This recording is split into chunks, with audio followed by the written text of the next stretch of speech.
Hi there, and welcome to our fifth edition here of Gear Up for Giving. You're here with the Case Foundation. We're up in Portland today with Holly Ross of N10, and we are so thrilled to have Holly with us today as our expert giving guru, answering all of your nonprofit social media questions. And before I have the pleasure of introducing Marnie, I just want to, Marnie, that's all that right. was last week or Tuesday. But I've totally been called worse, it's fine. That's a compliment. Yeah. Before I have the pleasure of introducing Holly, we're live here obviously, I wanted to just take a couple of seconds to first thank some of our partners in this, C3 Communications, the Goldhirsch Foundation, Flip Video. You can, for those of you who are not involved yet with the Flip Video Spotlight program, check that out, where you can get, nonprofits can sign up and register and receive free products from Flip Video. So a terrific program. We're glad that they're helping us out and providing Flip Video cameras for folks that are tuning in. Just by answering some of the questions that are there on your side, the right side of your screen. Let us know how we're doing, and you can win $250 for your cause as well as a Flip Video cam. So excited by that.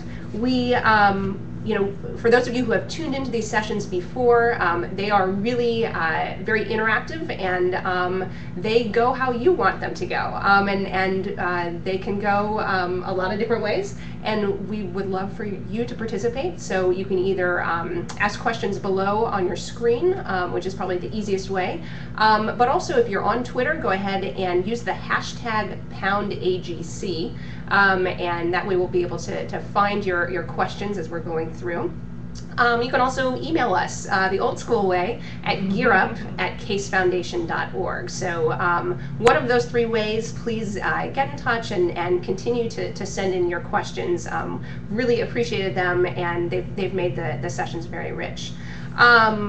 I also want to mention that due to the big announcement around America's Giving Challenge earlier this week, Case Foundation is pleased to partner with Parade and, of course, Causes on Facebook to bring America's Giving Challenge again to nonprofits everywhere beginning October 7th. So you can find out more information very soon, but for those of you who have very pressing questions about the Causes platform on Facebook, we're actually going to be doing some bonus webinars that the Causes team is putting together. So come back. We'll have those posted below in our Google Calendar, and we'll start getting the word out around those as well. So those will be some bonus webinars starting, I believe, next week. Actually, we'll be interviewing Sarah from Causes next week, and then the following week, right before America's Giving Challenge starts, we'll begin those sessions as well. So those are some bonus webinars brought to you by Causes, and really excited to use all of the social media tools that we're going to be talking about today, and the tips really are hopefully grounded in a way to help you be successful in the Giving Challenge. So without further ado, I want to turn it over to Holly. Holly Ross is the executive director of N10, the nonprofit technology network. She is an expert in her own right, social media, nonprofits, and we're thrilled to have her here today. She authored a recently released book around nonprofits and social media. Has recently been named to the Nonprofit Times Leader of the Year, or Nonprofit Leaders of the Year, or the 50 most, whatever it was. It was terrific, and we are so thrilled that you're giving some of your time today to help our folks that are tuning in. So, Holly, I'm going to turn it over to you to talk a little bit about some of the trends that you're seeing in nonprofit social media adoption. Sure. And then we'll fire into the questions. So. Awesome. All right. Thanks, Kari. And thanks for having me here, and thanks to the Case Foundation just for doing this and spearheading this, because I think that it is so important that we as a sector figure out how to use these tools, and it's great to have such a wonderful carrot to get us all involved, so thanks. Terrific.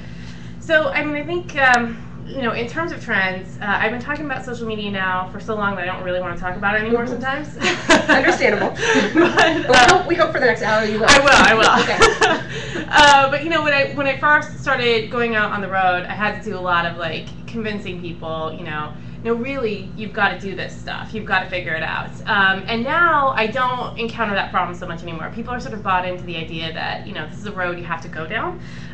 But we definitely get sort of a new challenge, which is every time I go somewhere and I ask, hey, so what kinds of social media are you guys using? What's going on out there? I'll get, we have a Facebook presence, or we have a Twitter account, or we have a blog. That's great. And then my follow-up question is always, well, why? Mm-hmm. Why do you have this Facebook page? Sure. And, a good 6 or 7 times out of 10, the answer is because our board member told us to, or the ED said we had to, right. Or, right? So I think it's really great that folks are jumping in, but I think that without, I think what we really want to focus on now as a sector is really helping give people a purpose for what they're doing, and really set them up for success. Because I think saying, hey, the board member told us to, okay, so we got a Facebook page, that's setting yourself up for failure. Like, nothing good is going to come of that, right? So I'm really excited that folks are in there and they're playing around, and they've had more personal experience with the social media tools as well, so they sort of get what it's all about. And now we have this great opportunity to really talk about how do we focus what we're doing here to get what we need to get to meet our missions. Mm-hmm, mm-hmm. No, that's terrific. And it's funny because I do see that more and more executive directors are jumping in and saying you have to do this, but then there's also this reverse of executive directors or boards of directors who are a little bit weary of social media and not being able to control the message and all of this. So for the folks who have written in and asked questions around that, how do you get your CEO on board, and how do you bring them into this in a way that's comfortable? What are some of the things that you usually suggest to organizations? Right. Well, I hear this too, right? Our ED said we had to, but don't let anything bad happen. Right. So, I think the best thing you can do is get your leadership involved on a personal level. Get them to set up their own Facebook page or their own Twitter account and get them to use it personally. Because I think that social media is a real challenge. When we went from direct mail to email, which I love that you called it the old school way, right? Like, woo, it's 10 years old, it's old school. When we went from direct mail to email, the translation of the metaphor was really clear, right? Like, you send an email, we know what open rates are, this is, opening the envelope, right? All that kind of stuff was really, really clear. Now this sort of new way of communicating, it doesn't have an easy metaphor, right? And it's really something that is difficult to just describe to folks, right? Like, how do you describe what Twitter is? Right. A microblogging platform? What does that really say? Exactly. Right? Exactly. So the best thing you can do is get them set up with their own personal accounts and just get them to commit to 10 minutes a day with you to engage in the tools in a personal way, completely unrelated to your work or your message, so nothing terrible can happen. And just get them to play around with some of the different aspects of the tool so they at least understand what's going on there. I think that's a really powerful thing to do. Right. And then I think it's also really important to show them, find case studies of organizations, honestly, that have had bad things happen, right? Where the thing that you fear worst has happened. Right. And show them that, in fact, the world kept turning, the organization's still there, here's the positive things that came out of it. It's just a long education process. And there are certainly going to be organizations for whom that kind of change is just not ever going to be acceptable. Right. But, I think getting them to get in the tools, showing them case studies of where things went awry, also good success ones, is really good. And then I also think where it's appropriate, if you can launch sort of a guerrilla campaign, that's always very helpful too, right? So like totally on the DL, go in there, get the Twitter thing set up, make something really specific, really small, and really positive happen, and then show them those results. That's great. I think that's great advice. So earlier this week, you posted, you guest blogged on our site, and there were some I like your shoes, by the way. Thank you. I yours as well. And if you haven't, if you don't know what we're talking about, check out Holly's post. One of the questions that came out of that, the individual wrote in, said, one of the major issues I'm dealing with right now is the inability to track our social networking, and how people are actually clicking through and who's clicking through. And if we do a register on our website poll, is there a way for us to track that Jane registered because of the social networking call, or is it because, how do you track how people are coming into your network? Are there some tools or ways that you can do that? Right. So I think there's a lot of things we can track in social media. So, we can track the number of interactions, the number of questions people have, the number of people that are, joining our spaces, retweeting, all those kinds of things. And those can be really useful indicators. A lot of what people want to track is how many people are we, so you can track how many people you're recruiting to your social spaces, right, in those other networks.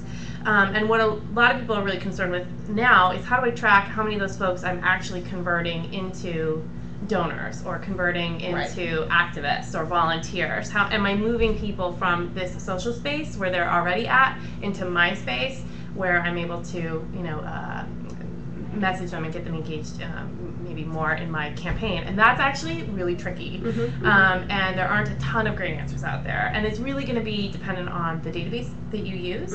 Several of them already have connectors built up with Facebook. That's the first place where people have tended to focus in terms of creating these integrations, where you can actually see which of the folks in your database are also in your Facebook space. And so that's really exciting, but we need a lot more of those deeper integrations. Sure. But they're coming. People really get that that's needed. Right. So they're definitely, everyone's working on it. Right. So I want to take let's take a question from our chat. Okay. And it says here, what's the proof that donors and funders are using social media to evaluate a nonprofit for funding? I think that's actually, it's kind of an interesting question. And I think, our funders now paying more attention, maybe as a funder, maybe that's but I don't know, are you? But in any case, I think it's interesting to see that because there's so much more information that's out there, how are people, absorbing that and using it to assess. And I think beyond just our funders using it, how are individuals using it to make decisions about their the way in which they're investing their money and. Well, I don't think that. Let me put it this way. Okay, that's a hard question. But I don't have any facts or figures, right? I don't have a ton of. I don't think there's body of research about this yet. But here's my gut on this, is that I think that in any case, people make the decision to give or not to give, mostly based on, if you do the reading around. There is body research around this. Right. It's an emotional thing, right? They've had this sort of emotional call, and I think that what is really interesting is that you can really amplify that in the social space, because you can get your supporters to make the call for you, and people feel more connected to the people that they know emotionally than they do to any organization, right? So you have a lot of opportunity to really make those better sort of emotion-based connections that make people want to give in social spaces. I also think that you have a tremendous opportunity to screw it all up in social spaces in a way that you didn't before, right? Because what you had before the advent of social media, if you had this website that people would come to, and they might see your message on a billboard or get an email from you and then go to your website to learn more, and they could read the website, and if your message worked, yay, great, right? But most of the time, you're probably not writing anything inflammatory or evil on your site. You're not going to turn them away, per se, right? But in social media, but what they couldn't do on a website, right, was ask your website a question and then expect an answer in the next 5 minutes to an hour, right? And in the social space, that is true. There's an expectation that people get instantaneous response from you. It's managing 10,000 conversations with 10,000 people instead of one conversation with 10,000 people, right? And so you have this tremendous opportunity to really screw it up by not listening to what people are saying about you, hearing the questions that they're asking, and responding appropriately. So I totally hedged that. I hope that's fine. All right. Well, that's okay. They'll forgive us, I'm sure. Okay. So, you mentioned listening, and how much emphasis do you put on the idea of listening versus participating in the conversation versus, jumping right in and creating a presence on every social media site? So, what's the balance there of how much you have to listen, how much you participate, and? Yeah, I mean, I think that listening should be the bulk of what you do. It should drive almost everything that you do. And for orgs that aren't really in the social media space yet, I know the Giving Challenge starts soon, but I would recommend that you, like, before you do anything else, you set up some accounts in these spaces solely for the purpose of listening to what folks are saying. That is huge. And to me, it's got to be more than just listening for what people are saying about your org name, right? Like, a lot of people just put in their org name and that's it. But go find out what people are saying about your issues in general, not just about your org name.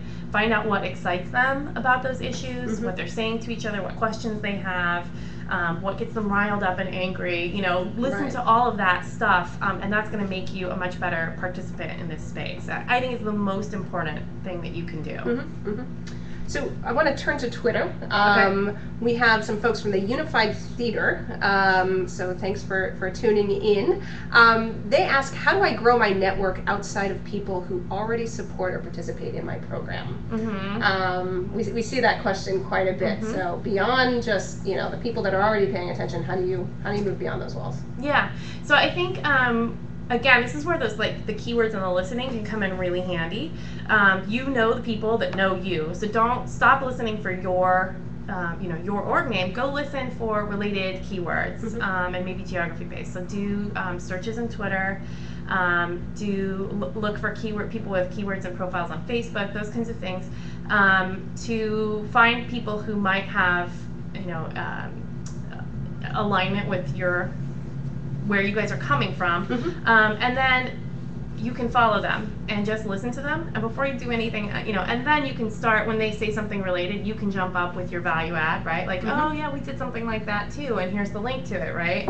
That's when they follow you back, and that's how you build your audience. You build your audience by listening and then responding with a piece of value from people by delivering value. And that's, so just look for those keywords that are related to your work but aren't about your organization's name per se. Okay.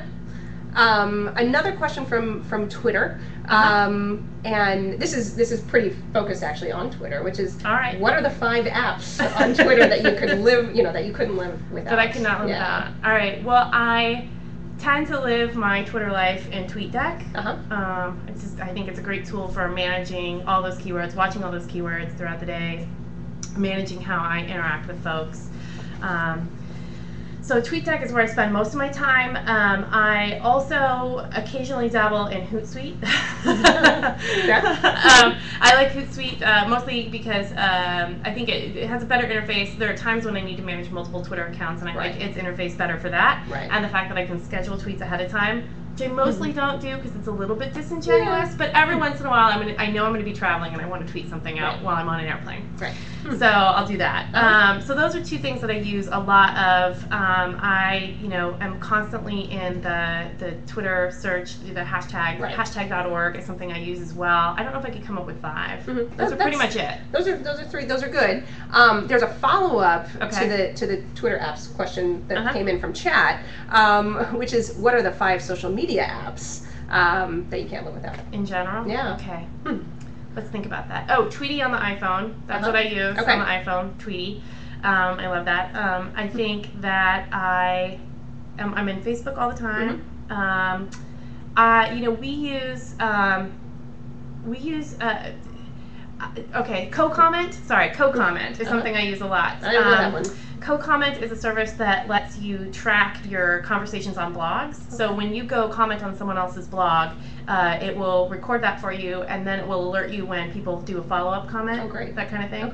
So it really helps you track conversations that you're engaged in wherever they happen to be in the blogosphere. So if you do a lot of commenting on blogs, I think that's really useful. Gosh. That's 3. That's 3. You're good at the 3s, not the 5s. Yeah, apparently 3 is my max. For those of you tuning in, 3s are. Let's keep it with 3s. That's right. We may come up with some others. All right. So from email, since we've done some Twitter, some chat, let's turn over to email. and we'll take this one. We're a long-time nonprofit in a small town, a rural state. Should we be working on building our local social culture, or should we bring that more broadly and create a national culture based on the issues that we address? And right. And I think that rural areas are struggling. I mean, there's we're starting to see digital divide minimizing, a little bit. But what are some of the things that you're seeing, and how is access in those areas? Yeah. Yeah, I mean, I think it's really interesting because on the one hand, you would think that these kinds of technologies, I mean, they're perfect for rural areas where people are long distances. Getting people together in the same physical space would be tough. On the other hand, connectivity is a huge problem in rural areas in the United States. It's a huge problem in urban areas too, and people should get involved in this issue. So it can be a real challenge. What you can't do a lot of in rural places, a lot of like what we're doing now, this live streaming stuff. People don't have the capacity for that. But you can use social media in a pretty smart way for those areas. Do things that are designed to be downloaded, right? So people can set them up over their phone line or their slow satellite connection to download. They can walk away, go make dinner, come back, listen to the podcast, for example, right? Or blogs are also great. Even Facebook is getting slower to load, but blogs are great if you do a really simple design, really light on graphics, heavy on the text. So you just have to design for those rural areas in the right way so that people with low bandwidth can still participate. But I think should we focus, one of the other interesting challenges that comes out of engaging in social media for local orgs is this idea of, I want to engage with my local audience, but when I'm out in a social space, there's no geographic boundary. Right? So there's a great example of this. There's a organization I was just talking to last week in Denver, the Colorado Children's Immunization Project, something like that. I just murdered their name, but I'll get it right for you later. We'll get that later. Yeah. and so their mission is to help make sure that people have the right facts about immunizing children, and they want to get kids immunized, right? And they, of course, are focused on the state of Colorado.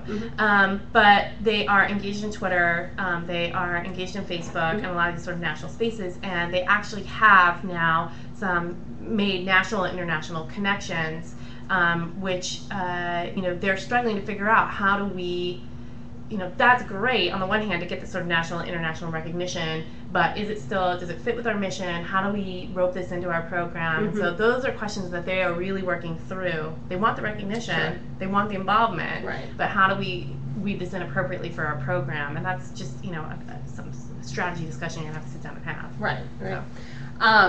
We have a follow-up question that came in from Reading Village on Twitter. There's a lot of talk about listening, but how do we actually do that? How do we do it? All right. Can you get a little bit more tactical there? Sure, you betcha. I think RSS is your best friend. And what is RSS? It depends on who you ask, but I'm going to call it really simple syndication. Right now. You may also have heard of RSS as a feed reader, right? So Google Reader is the one that tons and tons of people use. I use one called NetVibes. Other people, Blog Lines is another popular one. But if you just do a web search for feed reader or RSS reader, you can come up with lots of different options. And what feed reader is going to let you do is subscribe to different web publishing things, right? So if you find a blog that you like that's someone's writing about a topic that you work on, you can subscribe to the blog. You can also subscribe to things like searches in newspapers. Like you can subscribe to the New York Times arts section. You can subscribe to Twitter searches even, right? So like if you search for keywords on Twitter, it's the results page will have an RSS feed that you can subscribe to. And what you can do in the reader then is it's going to stack all of these posts up for you, and you can then quickly scan through them to see, who's saying something today about a topic I'm interested in. And then, if it looks good and you want to go comment, it's easy for you to click through to the blog and go make a comment. Right. And we have some really good tools on listening, particularly around RSS readers. In our project at www.wearemedia.org. There's a whole listening toolbox that really, I think, lays that out in more detail than we might go into here. Sure. So. And I'm very glad that you brought up wearemedia.org. I think there's some incredible content. How did that project come about? And can you tell our viewers a little bit more about what they can find? Sure. Yeah. So, I mean, I think, we definitely wanted to, the whole genesis of the thing was helping nonprofits understand that in this new world, you are the creators of your own media, right? You're out there, you're writing the news stories, you're creating the videos, you're taking the pictures, you're creators of media, and how do you do that in the best way possible and get it out there in the social media world? So it's a social media primer for nonprofits. It was developed collaboratively with folks like Jeff Livingston and Katya Andreessen and Marty Webb and great, all of your viewers, right? And they've all contributed to it, and it's moderated and edited by Beth Cantor. And so what's in there is that it's broken into two sections: a strategy section, so it answers questions like, should I be using social media tools? Right. How do I convince my AD? How do I show the return on investment for social media tools? And then the tactical stuff, right? How do I listen? How do I tell my story? How do I spread the word? How do I get social networks working for me? And so you can go in there and find resources and case studies. And there's also a great toolbox section that just says, like listening tools, right? And storytelling tools, and has them broken down there. So right, that's great. Yeah. So you brought up this idea just now of return on investment, and it's something that we've gotten some tweets and some questions via email. So can you talk a little bit about what does it mean to measure your return on investment using social media, and how do you measure it? How do you measure it? Yeah, that's the key.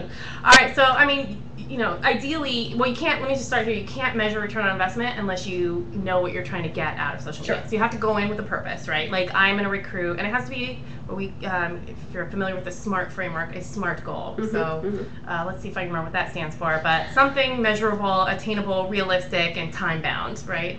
The S is, but anyway, something measurable. And so you might want to go with like, I'm going to recruit 50 volunteers via Facebook in Q1 2010, right? And that's your goal. So you go in with your goal, and then what you're going to do is, obviously you want to meet your goal. That's the first thing. Did I get the return on my investment? But you're going to take you're going to do some tracking. How much time am I spending in Facebook? Doing this every day. Did I experience any negative blowback? What are the positive things that came out of it? And you're going to put all those together in sort of the mathematical equation of time plus money spent, time plus money, and you want that side to be less than your outcome, right? So like, what would it take for me to recruit, say, 50 volunteers in person at the county fair, right? Did I put less time and money into recruiting 50 volunteers online than I would have in face-to-face? Right. Then I'm good, right? So that's the kind of math that you want to do. Okay. A more specific question about Twitter from Kidney NCA, I'm assuming maybe Kidney, Northern California. Can you explain Twitter etiquette? How many tweets in a day is okay? How many tweets in a day is okay? I might not be the best person to ask. I tweet a lot.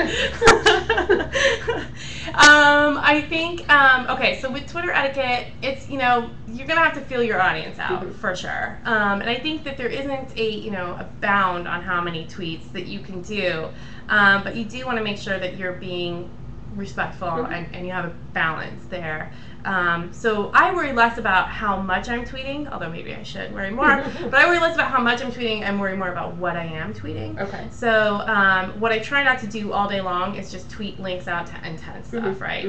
Although pretty much this morning all I tweeted was about this. But I try not to just tweet about me, right? Like that I'm retweeting what other people in my field are saying, that I'm giving people props for being awesome. Do you know what I mean? That I'm highlighting other good stuff that I find. So what I really want to do is achieve a balance of things that I'm tweeting and worry less about how much I'm tweeting, but am I giving people a good balance of things and a good value of things that they they would want to get from me. So I try to think of it as like having that conversation at a cocktail party. I wouldn't want to just say like, oh, that's right, I did that too because I'm awesome. Oh, that's right, I did that too because I'm awesome. I want to give a little something, a little bit of everything into the conversation. Sure. But Holly, the thing is, you are awesome. And I want to point to something that I think is awesome that you've done, and it's around this idea of non-monetary incentives. And what is that? And you've already closed your eyes. But there was this video of you that came out. I believe you were dancing to Beyonce's "Put a Ring on It." Yeah. So in any case, how did that come about, and why is that, and what? Tell our viewers a little bit about why you did that, and then how non-monetary incentives can work to mobilize people to donate money or to sign a petition or rally around a cause that a nonprofit cares about. So. Right. Okay. All right. Well, here's the thing, right? There's a couple things we know about fundraising online. Here's what we know: kittens and babies. All right. People love. Well, actually, it's baby seals now. I've taken the lead. Yeah. Baby seals and babies, right? People love those, and the warm, fuzzy. Right. Okay. That works all the time. You can tug on people's emotional heartstrings when you tell those stories and get people to give, right? It's much easier than when you are, say, the Nonprofit Technology Network, right? Not so emotionally exciting for folks. So we wanted to do a fundraising campaign to raise money for scholarships for our annual conference. It's sort of a convoluted ask for a non-heartwarming, saving kittens from trees kind of organization. So we knew that we would have to do something different to get people to give. Because we're a community of people and I'm really active within that community, we thought that the best thing we could sacrifice and give for the campaign would be, my honor as a human being.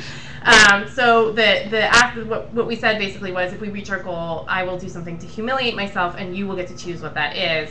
And people were really excited by the idea. Apparently, not well loved.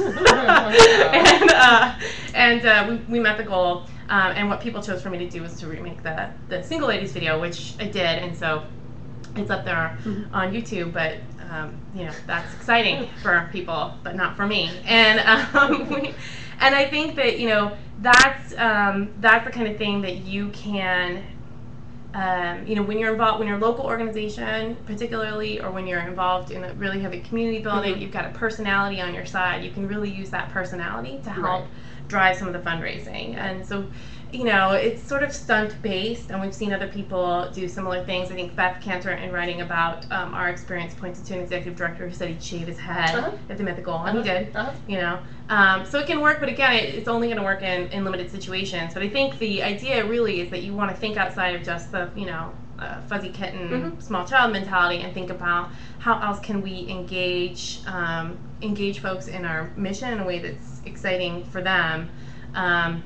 And you may be able to exploit that same concept instead of trying to get you or someone from your organization to do this stunt. Encourage your supporters to do stunts, right? And their friends and family. I think actually Brett, our communications guy, said he would shave his head into a mohawk if we met the goal, and that really incented his soccer team to donate to the cause, right? So that kind of thing I think really works. Making it really personal is, when you lack the kittens and the babies, is really helpful. That's terrific. It brings up something else, which is this idea of the online-offline connection, and the way in which people are mobilizing people online, but how do you move that action offline? We've seen some success through things like Twestival, where a Twitter campaign then had meetups in cities across the world to raise money for various organizations. But how do you help people move that activity from online to offline engagement? Well, yeah, I mean, it's really possible. It's not. I don't think it's any different than when we would email people and try to we have an email list, and then we try to get folks to come to in-person events. I think certainly in certain situations that's going to be tougher.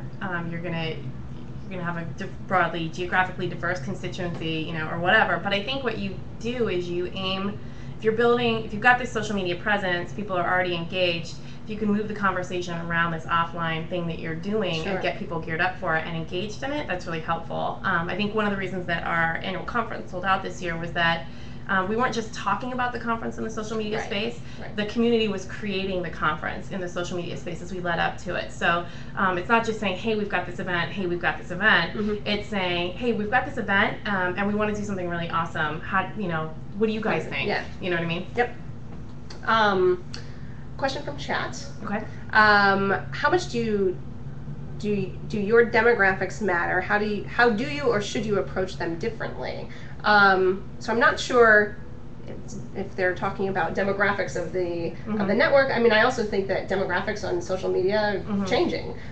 So what are you seeing in terms of? Yeah, I mean, I think you definitely want to keep in mind who your core audience is, right? So what do you want to achieve? Who do you need to achieve it, right? So identify your audience, and then go find where that audience is in the social space. That's where you want to be, for sure. And that involves a couple of pieces of research to figure out. There are reports out there that aggregate information about social media services to tell you things like Twitter is mostly 35-year-old white college-educated people, right? Or you know, the differences between MySpace and Facebook. Those are easily findable. Online. That's part of it. And then the other part of it is going and creating a presence in those spaces and really feeling out, listening first, and feeling out, is this where you're looking for folks? Yeah. And I think it's important to note too that they might sort of generally or broadly be in Facebook, but there are a lot more niche social networks now as well that you might want to go really take a look at, especially if you work with moms. There's like a mom social network for like every block of every city in America online that you can find. So those kinds of things are helpful. Okay. Turning back to email, who should be responsible for social media in an organization, and is it okay to hand off some of that responsibility to volunteers? Who should be responsible? Well, that's an interesting question. And another thing that I think is really interesting about social media in general is how it is, it's really making organizations sort of address the silos that they have, departmental silos that they have, and talk about stuff in a new way. Because social media, it's not just marketing, it's not just fundraising, it's a little bit program. You've got to have some leadership involved. It's all over the place, right? Where I see it most often driven from is either the fundraising or the marketing folks. And I think that's totally appropriate and fine, as long as we're thinking of it as a multi-dimensional thing and not just fundraising or marketing, right? And I think that's fine. And the second part of the question was? I have no idea. Is it okay to to volunteer? Yeah, is it okay to hand it off to volunteers? Yeah. So what you wouldn't want to do is hand off your social media strategy to volunteers. You should be in charge of that. But I've actually seen a lot of organizations use volunteers very effectively to implement some of the strategies. So, for example, Red Cross of the Ozarks, they have a very successful Twitter presence. They get a lot of people engaged through Twitter and actually out to CPR classes, talk about bringing people online to your, to your offline world. So they have a lot of success with that, and that Twitter presence is run by a volunteer. So it can be done. What you need is volunteers to execute, not volunteers to create your strategy. And I do have to tell you that if you have a college anywhere near you, like there's no college kid in the world who would turn down your opportunity to be like your Facebook intern. Right. So. But I also think that's, you know, we see a lot of organizations who have a really great Facebook presence during the summer, because they have interns on board that are helping them out, and then you don't see them active the rest of the year. So I think that's part of what you're getting about it. You know, they can't own the project, but they should be involved. Yeah, and part of owning the strategy is owning, like, understanding who's going to do the execution and making sure that's consistent. So we have another question from email about blogging. And it seems like blogging is a pretty time-consuming project. Is there a good way to easily build an audience? So tips and tricks on building your blogging audience. There's no easy way. No. There's never an easy way. Blogging can be time-consuming. I try to do 3 posts a week. I never do. I'm very rarely. It's really hard. Because when you sit down to it, I figured out that I probably spend, on an easy post, it's 30 minutes, right? Where I'm mostly like pulling together links to other places and putting it out there, right? Like 30 minutes. If it's something that like actually requires thought, I'm spending a good hour to 2 hours putting that post together. And if I was doing that 3 times a week, that would be a lot of my time. A lot of time, yeah. Right. And apparently I have other things to do, so I don't get that done very often, and I get that. So I think that it's really helpful when organizations have multiple bloggers within the organization to fill out the blog with, to make sure that you're keeping good content out there. And that's important. In terms of building an audience, I think it's really key for you to, I always recommend that people practice blog first, that they, set up that free Blogger account somewhere, don't link to it anywhere, don't tell your friends you're doing it, right? Just try it out. Just try it out, right? Just go there and write. And I think what's really important about that is building it into your workflow so that it's something that you are making yourself go do several times a week, and you just get to that point where you're there with that. Right. And then the other thing that I think is really key, and this is part of building that audience well, is that you can use that practice blog as a place to find your voice, because you have to have a voice as a blogger and a point of view. Like if you watch Project Runway, they're always asking the designers, what's your point of view? Right. Like you need that as a blogger. That's part of building an audience. Like, people are going to identify with you, your voice, and your point of view. If you don't have any of that, you're just not going to build an audience. Right. So that's key. And then there's lots of cheap tricks you can do to build an audience. Cheap tricks to blogging, okay? I mean, I think... I'm sure everybody's going to be... Yeah. My favorite cheap trick, one time I did this post on the NTN site called Social Media is Dead, or not social media, I'm sorry, Open Source is Dead, Long Live Open Source, right? Okay. Total cheap trick, which, like, I did partly because I just wanted to see what would happen if I was just really inflammatory in the title. The post itself was not that inflammatory, I thought. Right. But in fact, like it really did. It's the most commented on post that we have. All that kind of stuff, and actually some really good discussion came out of it. So if you want to pull it back from the cheap trick genre, what I would say is, you can do stuff that's about starting dialogue. Just don't put your own opinion out there all the time, but do stuff that is really meant to spark a conversation with that in mind. I think that's really key.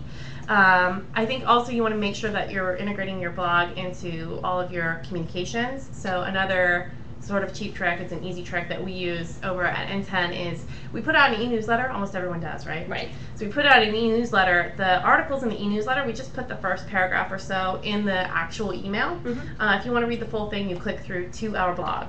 Okay. Right, and then you're on our blog, and Right. you can subscribe to it, or whatever.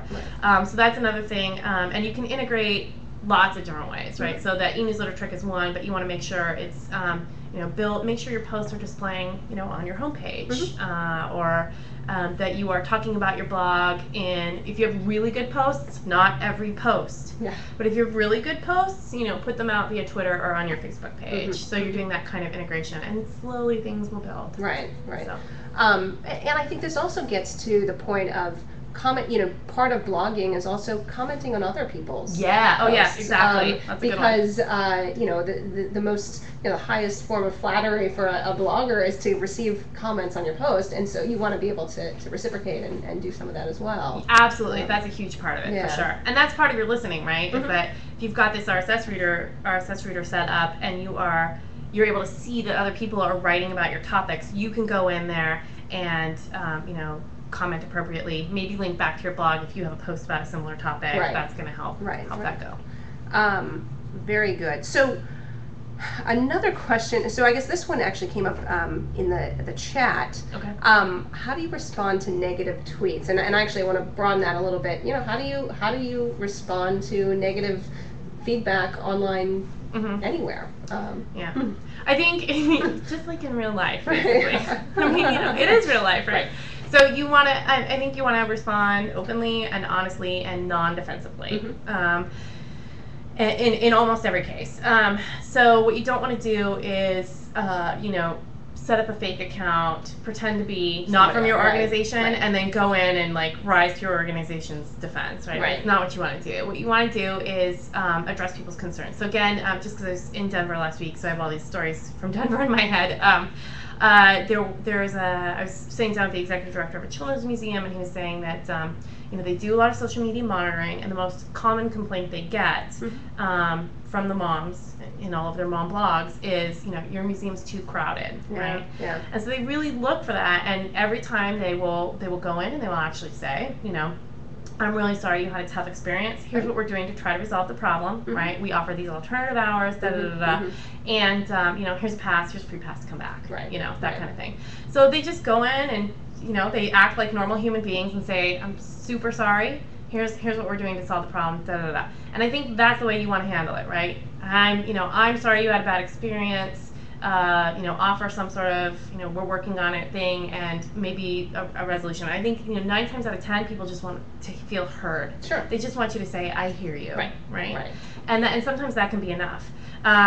The one time out of every 10 is the person you don't want to respond to, and that's the person who's just being a jerk, right? For whatever reason. There are some of them out there. They're a mad old employee, right? Right. Or like they just hate you for whatever reason because something went wrong a long time ago. The people you're never going to appease, you just want to ignore. There's nothing you can do about them. Don't engage. Yeah. Okay.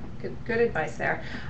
So this one came from chat. Do you recommend posting where we have social media presence on our website homepage? So posters, brochures, walks. So I guess does it drive people away from an organization's website? So so I guess how much should you post on your webpage, and is it good to drive people out to other things that your organization is supporting? Yeah. So if I sort of get this question, it's sort of getting at that tension of do you should you really be using these social media spaces as ways to get people back to your website? Right. Or really trying to put all this stuff out there where they can get it wherever they are? And unfortunately, I think the answer is that you have to be putting this stuff out there in the not really worry about driving people back to your website. Give people everything they need to do to engage with your organization where they are at. And what that ends up meaning is that you're very, very busy, right? Because you're managing all this stuff, right? And that's really, really hard.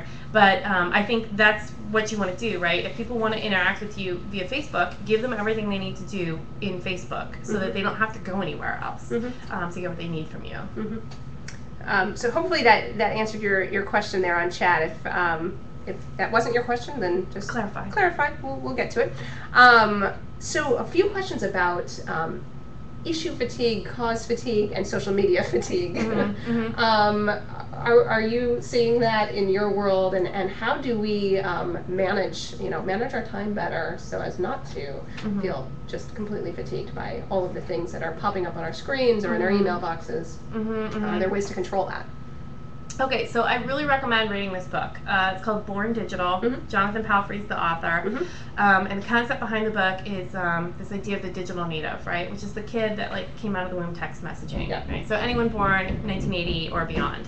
Everyone else, all of us, we're digital immigrants. We've come to this space. Sure. And our brains are not wired to deal with the way that this world works. We have to rewire ourselves. Right. And it talks about a lot of those issues, so I think it's really great. It doesn't have a whole lot of solutions, but it does bring up a lot of things to think about, which I think is good. So read that.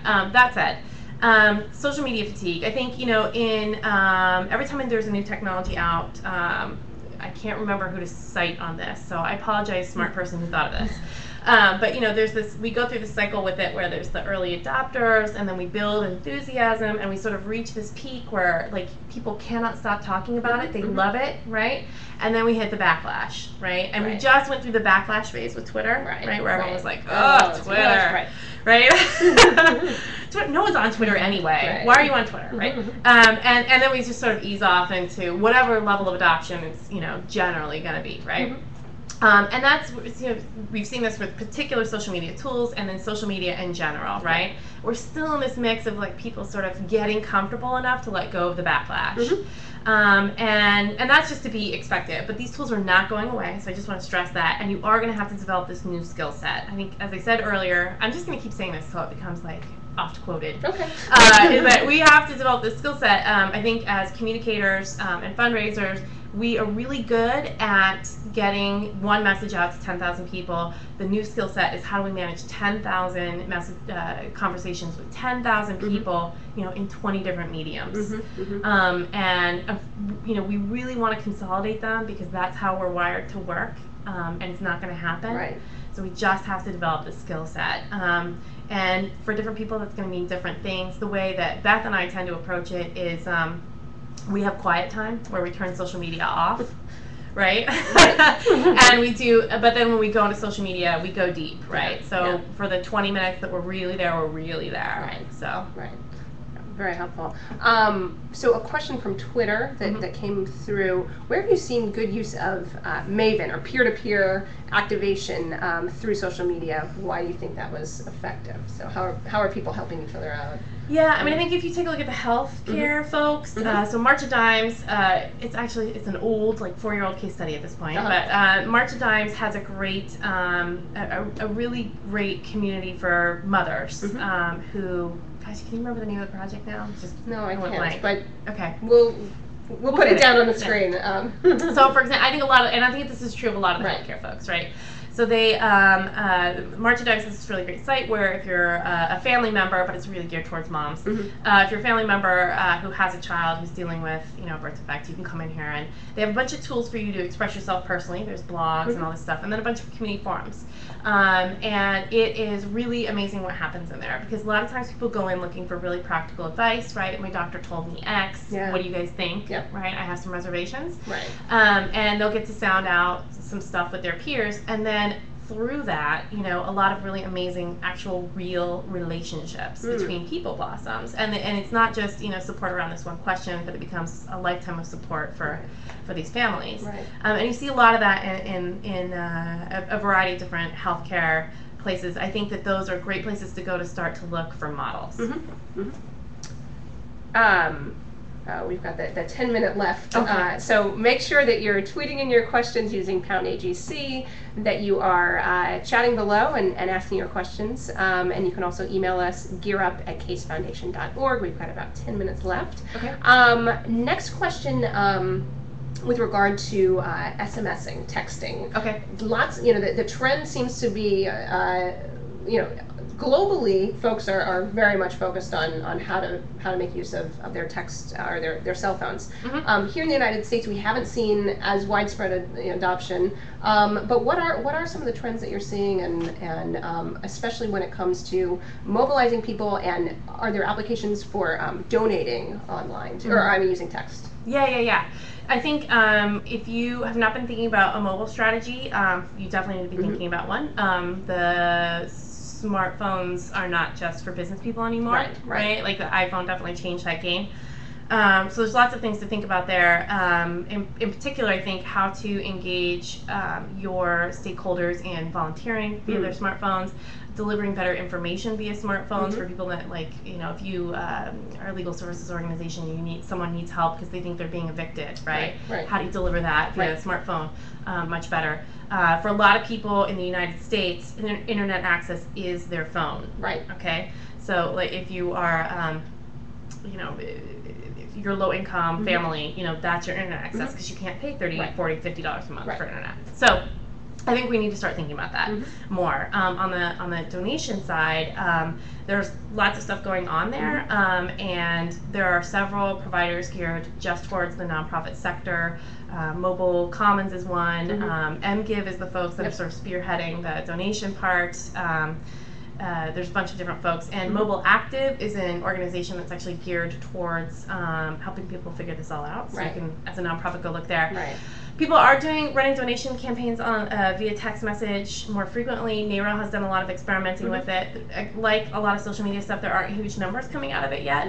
But they are experimenting. It is a possibility, and it's definitely something to look into. Okay, great. A question that came up from chat earlier: any advice on how to use Twitter to poll our audience? Twitter to poll your audience. Do I do this? I use Twitter a lot as a sounding board. Hey, we're thinking of blah blah blah. What do you think? And letting people, tweet their answers back. And I think that that's really a good way to use your community. We'll do a similar thing, we'll do a discussion in our Facebook group or something. To get some of that kind of feedback as well. And I think that those kinds of questions are a useful part of using the social media tools. Because they engage, many people feel like they are creating your organization with you, and so that can be really helpful. There are some tweet poll apps, but I haven't used any of them. So another question, and this is actually it's kind of a nice wrap-up question. So to social media or not to social media? Is that still the question, or have we gone beyond whether or not we need to be there, and now it's a matter of how should we be there? And so what are you seeing, and how do people kind of what's the next big thing, and how do people keep up? Right. Oh God, keep up. Okay, so do you have to have a Facebook page right now? No. Do you need a Twitter account right now? No. You're going to get your work done. Okay. But what I think is happening is you can still be successful without them. But what I think that social media is indicative of is the different set of expectations from the general public about how they're going to be communicated with, right? There is this new skill set that we need to acquire, and I see the folks that are working really well in social media are bringing those skills to their other communications as well, whether it's email, direct mail, or whatever. So just to give you an example, social media gives us the opportunity to have like really small one-on-one conversations, or 1 to 5 kinds of conversations, right? And I see people trying to reflect this more in the way that they use email by doing much better and closer segmenting of their lists, right? And then really emphasizing that if they send a message out on email and they get a response, they should reply. They should answer it. You know what I mean? So whether you engage in the social media space or not, there's going to be this expectation that you're going to have more targeted, value-added conversations with people, and that you are going to be much more responsive. So you do have to develop a skill set around responding that we haven't really had in the past, right? And that's just going to be the way that it goes. And I think that it is better for us. We do an email study every year with M&R Strategic Services, benchmarks report. This year was the first year we had enough organizations that we could collect data on segmenting, enough organizations who were segmenting that we could collect data on it. And basic segmenting of your lists will yield much higher response rates because you're giving people what they really want. It's much, we talk about personalizing email, it's not just merging the first name in, it's giving people the content that they want. The Humane Society, classic example, they know if you came in on a dog or a cat page, and they're going to send you dog or cat content. There you go. So. No, that's terrific. So we're just about ready to wrap here for today. Next week we have an exciting week. We have Beth Cantor on Tuesday. Again, 1 o'clock p.m. Eastern Time, 10 a.m. We'll actually be in San Francisco, so 10 a.m. for folks that are tuning in on this coast. And then on Thursday we have Sarah Koch from Causes on Facebook, and she will be really taking all of the questions that have come in, very focused specifically on that platform, and we're really using that as a launch into some additional webinars that will be taking place that the Causes, that our partners at Causes will be hosting and presenting to really help folks better understand how to leverage that platform and compete in America's Giving Challenge. So again, if you didn't catch the top of the program, America's Giving Challenge again will be launching October 7th. So we're very excited to do that again with Parade and with Causes on Facebook. And stay tuned to the Case Foundation site for more information and more details around that very soon. And I want to thank Holly again, and if you have any closing thoughts that you'd like to share with our listeners, really appreciate your insight today, and anything additional. Thanks so much for having me. And really, have you noticed how many women you have? I have noticed, yes. That's about? I'm not sure. But 63% of our interactions on Facebook are from women too. I'm fascinated by this. Really interesting. Well, there you have it. Thanks again, Holly. Thanks to the folks at N10. Apparently people want to know about the giant penguin. He's our mascot. Every year, we have a wonderful friend, Ryan Osmak, and his company, PicNet. They usually decorate the Nonprofit Technology Conference with penguins. So this guy's been with us for several years now. And But unfortunately, he doesn't have a name. So actually... Yeah, please suggest a name in the chat, and we'll pick one. Oh, and you know what? Suggest a name in the chat, and the name we pick, we'll give you a little prize. Oh, we'll send you a book. We'll send you a new book. Oh, perfect. And what's the name of the book? Managing Technology to Meet Your Mission. Great. Thanks. Thank you so much, Holly. Thanks to Mr. Penguin. Thanks to all of you for tuning in, and join us again on Tuesday with Beth Cantor. Thanks. Thank you.